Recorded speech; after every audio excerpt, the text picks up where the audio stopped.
it's great to be back with you. I hope you're doing well. I'm doing great. We're getting close to the draft, and as you may know, the Cleveland Browns have made a specialty of getting LSU Tigers. We've got, Odell Beckham Jr. and Grant Delpit.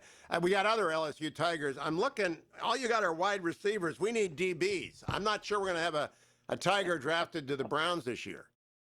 It'll be a first for a while, but you've done well with it. You go down the road in Cincinnati, they got Joe Burrow, so look, we're gonna have a few more Tigers drafted. Saints need a few upgrades too, but we're going to be a Super Bowl contender this year.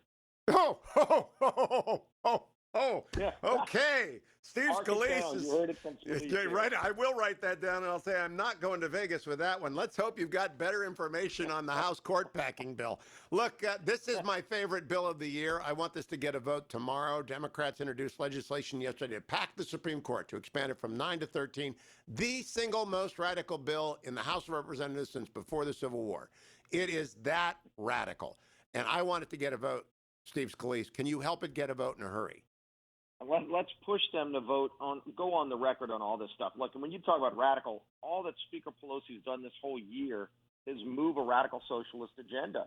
And you've got every Democrat, almost single across the board, every Democrat voting, for rewriting our national voting laws to ban states from showing ID, to mandate same-day voter registration, things that would guarantee voter fraud in every state, to turn the United States into California.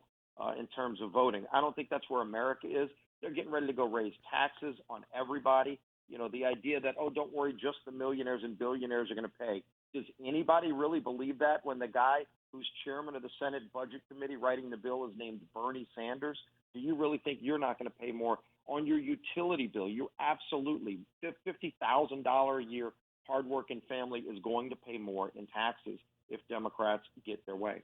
I want to come back to court packing in a second, but you reminded me yesterday I was talking to the president of the Job Creators Network, which is the best small business organization in America, Alfredo Ortiz.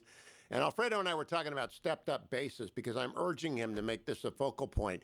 It's not a millionaire's provision. It's a small business provision. It protects family farms and family car washes and family restaurants, and it protects success.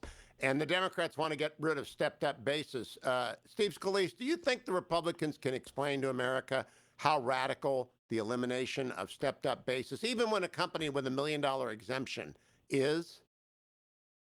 Well, if you go back to the death tax, when it was branded as the death tax, people got that. And look, it's how you explain it to people. When they think somebody else might pay the tax, sometimes people might in a poll say they might be okay with it. People innately know they're going to pay these tax hikes. Every working class family, no one will be immune from Biden and Pelosi's radical tax hikes. It's like packing the court. It's like the open border policies. They are radicals, and America is still a center-right nation. And we've got to keep pointing it out. We've been highlighting this border crisis, and it's breaking through. If they try to pack the court, that will break through as an issue that people say, wait a minute, President Biden, you promised to be a unifier. You still haven't even met with House Republican leadership on any issue. That's not unification. That's radicalization. And that's not where America is. Well, put your arms around stepped-up basis, because I believe America's middle class depends upon it to pass on success and hard work, and the McDonald's franchise that someone built with nothing to something, and every 7-Eleven out there, it is a crushing tax to eliminate stepped-up basis. Well, and it's like subchapter S's. I mean, if you're a pass-through company, people might not, they might have to talk to their accountant to know what that means. But if you look on paper like you're a multimillionaire, but really you're running your business through as a subchapter S, which many small businesses do, you personally aren't a millionaire. You just happen to hire a lot of people, and that all shows up on your personal income tax. You raise that person's rate, they're going to have to reduce their business. They might have to lay workers off. They won't be able to give a Christmas bonus like they did last year. It has devastating impacts on working families. 100% correct. Messing with the tax code. And if you get rid of stepped-up basis, they have to sell that business at the death of the owner, and those families go out of business. I had a farmer from Iowa call me the first day that this was on the board. He said, that's it. I'm a 5-generation farmer. We're done. If that passes, I have to sell the farm. My kids can't do it. They're on the farm now. What we can do is let's work on a term other than stepped-up basis so that people get it, like the death tax. Yeah, it's a If you call it success the tax. inheritance tax or the wealth tax, people think it's, your millionaires and billionaires are getting some loophole. If you say, wait, the family farm is going to have to be sold if the owner dies who paid taxes on it, people think that's not fair. So I think we'll come up with a better terminology for stepped up basis. But if you start messing with it, you and I know it will crush jobs in America, just like the Green New Deal would, just like the Paris Accord would. They're all job-killing ideas that are going to reduce the paychecks of hardworking families. And I give credit where credit is due. Alfredo Ortiz of the Job Creators Network told me it's a success tax. And I like that because it is a tax. There we go. Now we've got it. We're working on it. I know. Alfredo gets the credit. That's how you tag it. Trademark. I'll have to bring Alfredo to meet with the whip team. Yeah, bring him in. He's Job Creators Alliance. Now, let me talk to you about this Supreme Court packing. It is a nightmare for them. They'll get wiped out in 2022. No American wants to screw around with our rule of law. So how do we get it to a vote? Now, go into the weeds with me, Whip Scalise. This audience is smart.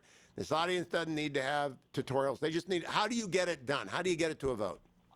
Well, there's different ways. And look, we forced votes on things like defunding police because every Democrat's scared to death to talk about it, but they all supported it in various ways. They supported defunding the police, even though America doesn't. So there's ways we'll surely look at where the best place is to get Democrats on record. Look, they were trying to steal a seat in Iowa. Marionette Miller Meeks won her race by 6 votes out of hundreds of thousands. Pelosi was trying to take the seat away just because we started getting Democrats to be asked the question back home in their districts. There were enough of them that said, well, wait a minute, I don't want to vote to steal that seat away. She was duly elected in Iowa. And once there were over 5 who said they wouldn't do it, Pelosi knew she didn't have the votes, and so she pulled it. So let's start getting people on record.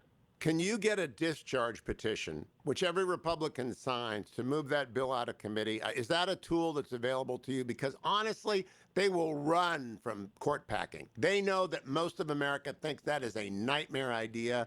Joe Biden knows it's a nightmare idea. Can you discharge petition that Democrat bill to the floor to get a vote on it? Well, let me go take a look at the best way to highlight it. I will tell you this. Yesterday, as you're talking about discharge, yesterday we broke the record for the history of Congress. Most people to sign a discharge petition on its first day was yesterday on Ann Wagner's Born Alive Act. So Kat Kamak from Florida did the discharge petition. 202 Republicans signed onto that bill, which says if a baby's born alive outside the womb, in some Democrat states, they let you kill the baby and call it abortion. It's murder. You and I know it's murder, but it's legal in some states. We outlaw that with this bill. 16 more people need to sign on, including only 5 Democrats. If 5 Democrats sign that discharge, it's brought to the floor and it will pass, protecting. We're not just talking about unborn lives now. These are babies who are born alive and are still murdered after they're born, and it's called abortion. We can ban that practice with a discharge petition. You've got to go get the rest of the Republicans because that's electoral suicide. Some are not. Some are not in Washington yesterday. We will get every Republican. I will make that pledge to you right now. Then we need just 5 Democrats. And by the way, there are more than 5 Democrats who ran saying they're pro-life. You're not pro-life if you do not sign the discharge petition on the Born Alive. I agree. But I also think if every Republican signed a discharge petition on court packing and said, let's bring it up, we'll vote against it then, Democrats are put in a corner because they'll run away from that. You know they'll hide from that, Steve Scalise. Well, now that there's an actual bill, and it's Jerry Nadler's bill, everybody knows Jerry Nadler. I love that. Now that there's a bill, we all need to start asking every Democrat, what is your position on Jerry Nadler's radical court packing bill? But okay, last question for you. Now. Good. Last question. I can't wait to see the new lines and the new redistricting lines because I know what the Democrats will do in Maryland and Massachusetts. They'll gerrymander, and I know Republicans will gerrymander in Texas and Florida, and that's fine. That's the way the system works. When are we going to get the numbers so that these states can go to work, Congressman? Yeah, can you believe the Biden administration's been slow walking this stuff? And I think in part it's because if the numbers came out today, New York State would lose 2 seats in Congress.